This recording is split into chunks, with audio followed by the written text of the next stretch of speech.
Assalamu alaikum, students of class 9. I am your English teacher, Mrs. Fawzia Salim.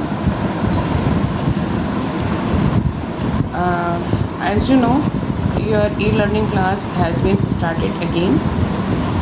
और आप लोगों को मालूम है कि लॉकडाउन दोबारा से शुरू हो गया है और अब आप लोगों की जो वीडियो क्लासेस आप लोगों को जैसे पहले आया करती थी उस तरह से आपको क्लासेस आएंगी, ठीक है। और as you know very well कि आप लोगों का जो सिलेबस है वो कंप्लीट हो चुका है और अब सवाल ये पैदा होता है कि हम किस टॉपिक पे आपसे बात करेंगे या आपको क्या काम भेजेंगे या क्या समझाएंगे।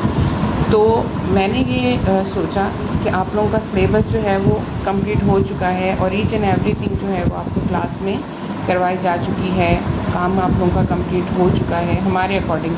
और जिन बच्चों का अभी तक नहीं कंप्लीट हुआ है वो प्लीज़ कर लीजिए।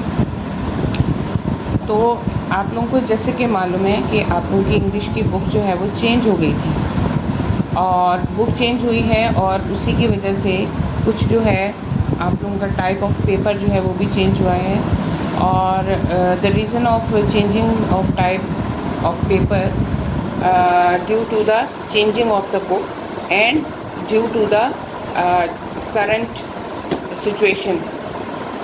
जो हमारी करंट सिचुएशन इस वक्त बन गई है कोरोना की वजह से, तो इसकी वजह से टाइमिंग को शॉर्ट करने के लिए कि आप कम टाइम में जो है वो ज़्यादा काम करके दें, तो इसलिए ये किया गया है कि पेपर का टाइप थोड़ा सा चेंज कर दिया गया है, उसको MCQs बेस्ड जो है वो कर दिया गया है।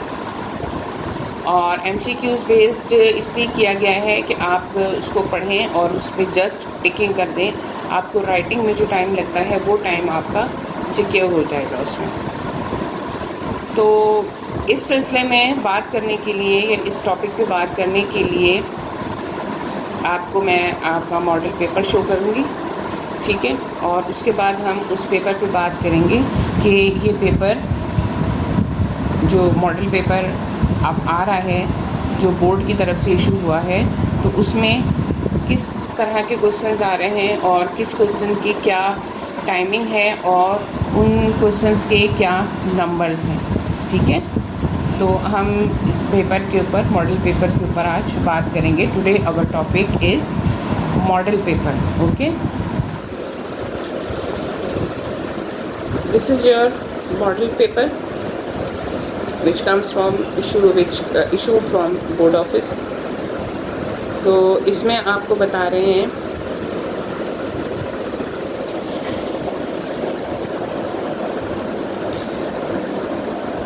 ऊपर एज यू नो लिखा है आपके board of secondary education Karachi model question paper, ठीक है। ये आपका मॉडल पेपर है और इंग्लिश का पेपर है जो कि कंपलसरी है। आपकी इंग्लिश सब्जेक्ट आपका कंपलसरी है, ठीक है।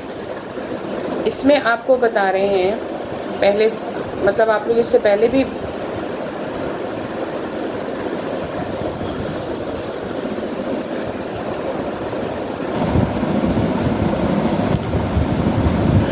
ठीक है। इसका जो आपको बता रहे हैं देखें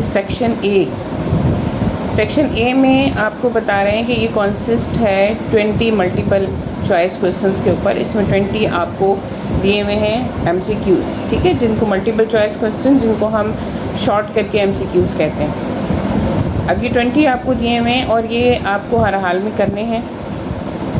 उसके बाद सेक्शन बी है और सेक्शन बी में कह रहे हैं कि it consist of 4 short answers question और ये भी जो हैं आपके आंसर्स बेस्ड हैं। ये आपको इनके 4 क्वेश्चंस इसमें दिए हुए हैं, लेकिन जो क्वेश्चन आंसर्स हैं उनके आंसर आपको लिखने होंगे और इसके अलावा जो है वो आपको इसमें गिवन होंगे जो आपको उनको चॉइस करना होगा।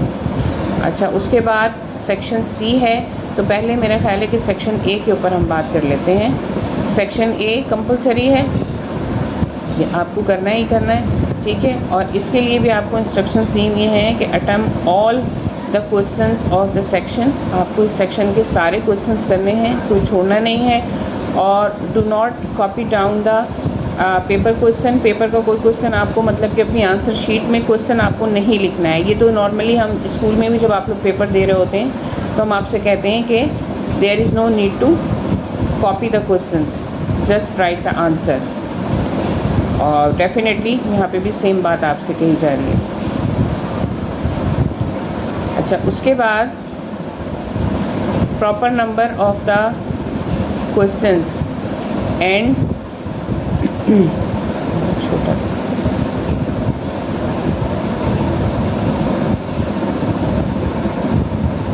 And this is according to the question paper. अच्छा, आपको ये नंबर्स के बारे में बता रहे हैं कि जो नंबर ऊपर दिए हुए हैं उसके अकॉर्डिंग इसके यानी कि 20 मार्क्स हैं, इसके 20 MCQs हैं। सिंपल सी बात है, 20 आपके इसके मार्क्स हैं, राइट। अब ये सारे MCQs जो हैं ये आपके बुक से, जो आपकी न्यू 9th क्लास की बुक है उस बुक से लिए हुए हैं, ठीक है। और इसमें आपको जो टेक्स्ट के हैं यानी कि बुक का जो भी काम है वो टेक्स्ट का ही कहलाता है, आपके चैप्टर्स के अकॉर्डिंग है ये। और MCQs को करने के लिए सबसे इम्पॉर्टेंट बात जो मैं आपको I told you in the class before कि इसकी सबसे इम्पॉर्टेंट बात ये होती है जिस पे आपको you have to focus on that, you have to read the chapters thoroughly and carefully. It is the most important thing to do MCQs of any subject, not for only English, for every subject, ठीक है। तो first of all, the most important thing for according to the MCQs, you have to read your chapters thoroughly and carefully. After deduction the syllabus, you just have only 5 chapters। जो आपका syllabus deduct हुआ है उसके according आपके पास पढ़ने के लिए सिर्फ 5 चैप्टर्स हैं, ठीक है। और वो आप अच्छी तरह जानते हैं कौन से हैं। तो वो 5 चैप्टर्स जो उसमें नंबर 1 आपका है the last sermon of holy prophet है, शाह अब्दुल लतीफ़ है, ग्रेट विजनरीज़ है, और डिज़ीज़ नहीं था, हेल्थ प्रॉब्लम था मॉस्किटो के हवाले से, ठीक है। और इसके अलावा आपने पोएम पढ़ी थी मिलर ऑफ द डी। तो ये आपके 5 चैप्टर्स हैं जिनको आपने अच्छी तरह से पढ़ना है। और MCQs जो है वो याद करने की चीज़ नहीं होती है। एक चैप्टर जब आपने अच्छी तरह से पढ़ा हुआ है तो उसमें से कहीं से कोई भी बात आपसे पूछ ली जाए आप उसका आंसर दे सकते हैं, ठीक है। और इसमें एक आसानी आपके लिए है कि यू हैव 3 ऑप्शंस, ठीक है। आपके पास 3 या 4 ऑप्शंस होते हैं जिसमें से एक राइट ऑप्शन के ऊपर आपने टिक करना होता है। तो वो राइट ऑप्शन आप जब ही कर सकते हैं ना कि जब आपने राइट आंसर चैप्टर में पढ़ा होगा, ठीक है। और दूसरी जो इम्पॉर्टेंट चीज़ MCQs के हवाले से मैं आपको बताना चाहती हूँ, I would like to mention here that MCQs आप जस्ट टेकिंग इसलिए आपको दिया जाता है फॉर सेविंग द टाइम। आप टाइम अपना बचाएं क्योंकि यू कैन सी कि इसका टाइम आपको कितना मिल रहा है। देखें 30 मिनट्स का टाइम आपको दे रहे हैं, आधे घंटे का टाइम इसमें आपको दिया हुआ है, यहाँ मेंशन है, ये देखिए टाइम 30 मिनट्स, 30 मिनट यानी आधे घंटे का टाइम आपको मिलेगा इन 20 MCQs को करने के लिए। अब इसका तरीका ये होता है कि आप इसको पढ़ें, आपको इसका राइट आंसर आता है, आप टिक करें और आगे बढ़ जाएं। अगर किसी में आपको कन्फ्यूजन हो रहा है, आपको उसका आंसर समझ में नहीं आ रहा है, तो आप उसको बैठ के सोचें नहीं, आप आगे बढ़ जाएं, ठीक है। Don't be waste a single second, 1 second भी आपको उसमें वेस्ट नहीं करना है। हमेशा हर पेपर का यही रूल होता है कि सबसे पहले पेपर को अच्छी तरह से पढ़ा जाता है, उसके बाद you have to chosen that these questions I can do. ये क्वेश्चंस हैं जो मैं कर सकता हूँ। First of all you have to solve of them, then you should think the answers कि आपको जो नहीं आ रहे हैं या जो सोच के करने वाला काम है वो आप बाद में करें। तो MCQs में ये रूल बहुत ज़्यादा अप्लाई होता है। आप इसमें आपको 20 MCQs दिए हैं, तो you have to read number 1, if you know the answer tick the right answer, if you don't know the answer उसको आप छोड़ दें और आगे बढ़ जाएं, दूसरे को करें, तीसरे को करें, चौथे, इस तरह से आप करते चले जाएं। जो आपको श्योर है, जो आपको अच्छी तरह से मालूम है उसके आंसर, उसको आप करें और फिर आप आगे बढ़ जाएं। इसी तरह से जब आप सारे 20 आप में से जो आपको आते हैं वो आप कर लेंगे, तो उसके बाद आप उनको देखें जो आपने छोड़ दिए थे, जिनमें आपको कन्फ्यूजन था, जो आपको समझ में नहीं आ रहे थे। अब आपके पास जो रिमेनिंग टाइम है 30 मिनट्स में से जो आपके पास रिमेनिंग टाइम है, उस टाइम में आप ये करें कि जो आपको नहीं आ रहे थे उनको आप सोचें, और सोचने के बाद आप उनका आंसर जो आपको समझ में आ रहा है वो करें। और बिल्कुल लास्ट में, मतलब टाइम ख़त्म होने वाला है फिर भी आपको नहीं आ रहा है, तो जिसमें आपको थोड़ा सा डाउट हो रहा है या आपको लग रहा है कि मे बी कि it is the right answer, आप उसको टिक कर दें, खाली छोड़कर नहीं आए। हो सकता है आपको जिसमें डाउट हो रहा हो वही उसका राइट आंसर हो, ऐसा भी हो सकता है, ठीक है। तो कहने का मकसद ये है कि हत्तुल बसा आपने कोशिश करनी है कि आपने पेपर का आंसर देकर आना है। खाली छोड़ने से बेहतर है कि जो आपको लग रहा है कि मतलब जो आपको ऐसा लग रहा है कि इसका राइट आंसर होगा, आप उसको टिक कर दें, ठीक है, मे बी कि वो राइट हो। खाली छोड़ देने से बहुत बेहतर है कि आप उसको टिक करें, ठीक है। अब इसमें ये नंबर 1 आपका है आंसर द लास्ट सरमन के हवाले से है। देखें, अगर आपने ये चैप्टर अच्छी तरह पढ़ा है तो आप फ़ौरन इसका आंसर दे सकते हैं। नंबर 2 पे शाह लतीफ़ के हवाले से है, the Urs of Shah Latif मिठाई is held every year on, यानी हर साल किस डेट को होता है, 14 सफ़र को, 14 रजब को, 15 सफ़र को या 15 रजब को, ठीक है। तो अगर आपने ये चैप्टर पढ़ा हुआ होगा और आपको पता है कि मैं कितना ज़्यादा एक्सप्लेन करती हूँ चैप्टर को, तो फ़ौरन आपके दिमाग में आंसर आ जाएगा 14 सफ़र, ठीक है। और अगर आंसर नहीं भी आ रहा तो इसको छोड़ दें, अगला देखें, मे बी कि अगला आपको कंफर्म आता हो और आप फ़ौरन उसको टिक करें और आगे बढ़ जाएं। MCQs का ये रूल होता है। देयर आर 2 इम्पॉर्टेंट रूल्स, या मैं इसको वी कैन से कि the 2 most important things according to the MCQs. Number 1 is you have to read the chapter thoroughly and carefully, and the second is आपका जो है वो ये है कि आपने इसको पढ़ के आंसर टिक करना है। आता है तो टिक किया, नहीं आता तो आगे बढ़ जाएं। दूसरा पढ़ें, आंसर आता है तो उसको टिक करें, नहीं आता तो आगे बढ़ जाएं। MCQs में कभी भी एक को लेके बैठ के सोचते नहीं हैं कि इसका करें तो जब भी हम अगले क्वेश्चन के ऊपर जाएं, ऐसा कभी भी नहीं करना होता है।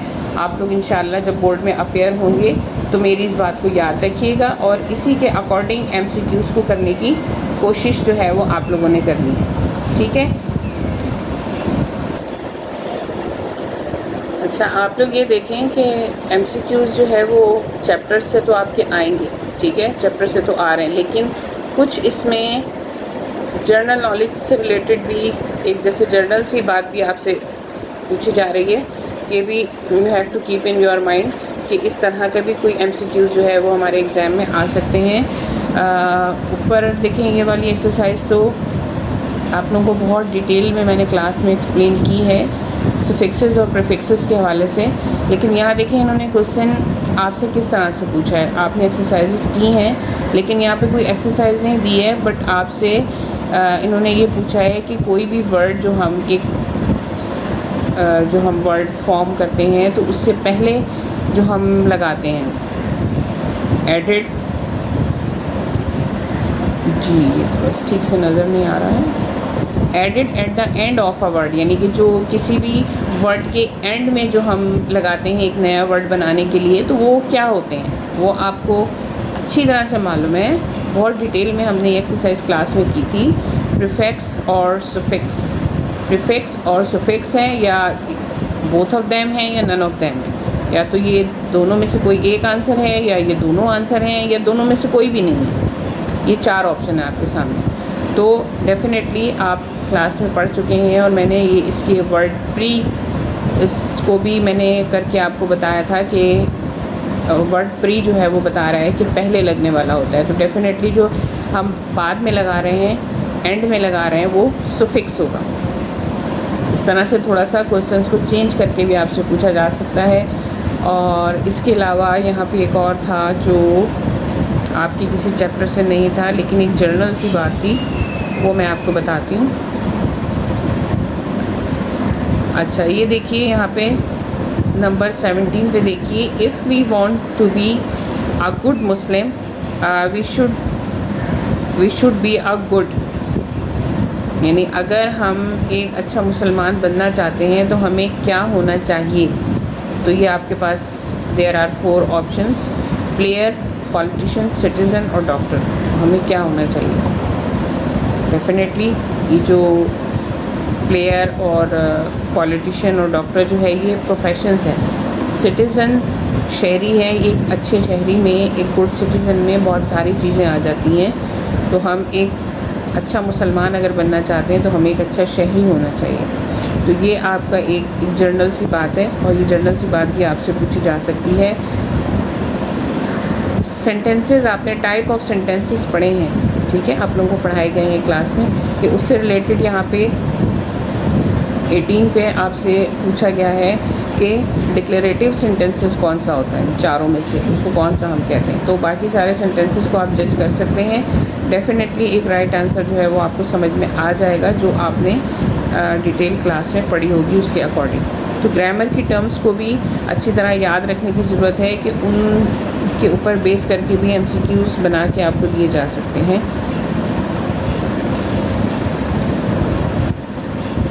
ये सारे आपके 20 MCQs हैं, ठीक है, यहाँ पे आप देख रहे हैं ये 20 आपके MCQs हैं जिनको आपने बहुत ध्यान से पढ़ के और उनको सॉल्व करना है। अब यहाँ पे देखिए नंबर 19 पे, which one of the following is one of the 3 golden principle of Quaid-e-Azam. Quaid-e-Azam के आपको पता है ना 3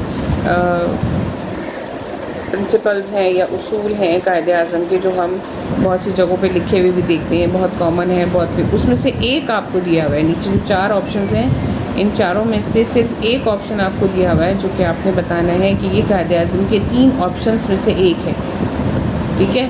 आपने MCQs में किया है, इनके तीनों ऑप्शंस दिए हुए थे, तो अब यहाँ पे इसको थोड़ा चेंज कर दिया है, तीनों आपको नहीं दिए हुए, सिर्फ एक आपको दिया हुआ है, डिसिप्लिन, ठीक है, डिसिप्लिन, करेज। लेकिन आप जब एक राइट आंसर जब आपने पढ़ा हुआ है ना, तो जैसे ही वो आपके सामने आएगा आप फ़ौरन से आप उसको पहचान सकते हैं कि हाँ ये इसका राइट आंसर है, ठीक है। ये नीचे आपको दिया हुआ है, this was awarded to Bilquis Edhi. तो बिल्किस ईदी को कौन सा अवार्ड दिया गया था, ये जब आप नीचे चारों पढ़ेंगे और राइट जो है वो आपको मालूम होगा, आपने अच्छी तरह से पढ़ा हुआ होगा, तो आप फ़ौरन से राइट आंसर जो है वो उसको क्लिक कर देंगे। तो इस तरह से ये हमने अभी सेक्शन A को हमने डिस्कस किया है, ठीक है। इंशाल्लाह हम अपनी अगली क्लास में सेक्शन B में किस टाइप का दिया हुआ है वो हम उसको इंशाल्लाह डिस्कस करेंगे, उसके बारे में बात करेंगे। और अब तक का जो डिस्कशन हुआ है, जो एक्सप्लेनेशन मैंने आपको दिया है, उसके अकॉर्डिंग कोई भी कन्फ्यूजन आपको हो, कोई भी बात आपको पूछनी हो, you can ask me in groups. आपको पता है ग्रुप्स जो है वो अपनी टाइमिंग पे ऑन होते हैं, तो आप उसमें आके मुझसे जो भी बात आपको पूछनी हो आप पूछ सकते हैं, ठीक है।